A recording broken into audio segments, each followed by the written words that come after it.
Hi friends, welcome to my channel. ఇక భాగ్య పిక్నిక్కి వెళ్ళడానికి అన్ని ఐటమ్స్ సర్దుతూ ఉండగా అమర్ వచ్చి అంత రెడీనా మిస్సమ్మ అని అంటుండగా మిస్సమ్మ ఆనందంగా అంతా రెడీ అయ్యండి అని సమాధానం ఇస్తూ ఉంటుంది. మరోవైపు ఆరు కోపంగా గుప్తా గారి దగ్గర నుండి వెళ్ళిపోతుండగా ఆగు బాలిక అని గుప్తా గారు హెచ్చరిస్తూ ఉంటారు. ఎందుకు అని ఆరు అరుస్తూ ఉండగా ఇప్పుడు నువ్వు వెళ్ళి నీ కుటుంబం బయటికి వెళ్లకుండా ఆపాలి, లేదంటే చాలా పెద్ద అనర్థం జరిగిపోతుంది అని అంటుండగా ఆరు చాలా షాక్ అవుతూ ఉంటుంది.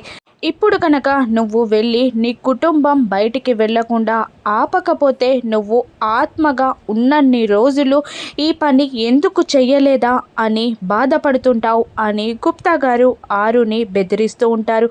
గుప్తా గారి మాటలకు ఆరు షాక్ అవుతూ ఉంటుంది. మరోవైపు సదాశివం గారు షార్ట్ వేసుకొని చాలా మోడ్రన్గా రెడీ అయి బయటికి వస్తుండగా నిర్మలమ్మ గారు కూడా పంజాబీ డ్రెస్లో బయటికి వస్తుంటారు. ఇక వాళ్ళిద్దరిని చూసి అమర్ బాగి ఇద్దరు సంతోషపడుతూ ఉంటారు. కానీ గుప్తా గారికి మాత్రం భవిష్యవాణిలో ఏదో అనర్థం జరగబోతున్నట్టు ఒక చిన్న పిల్లని ఎత్తుకొని ఎవరో అమర్ దగ్గర వాళ్ళకి రాబోతున్నట్టు అంతా కనబడుతూ ఉంటుంది.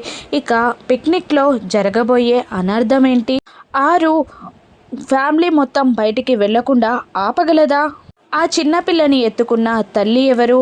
ఆవిడ వల్ల అమర్ కుటుంబంలో రాబోతున్న పెనుమార్పులేంటో రాను ఎపిసోడ్స్లో చూద్దాం. Thank you for watching.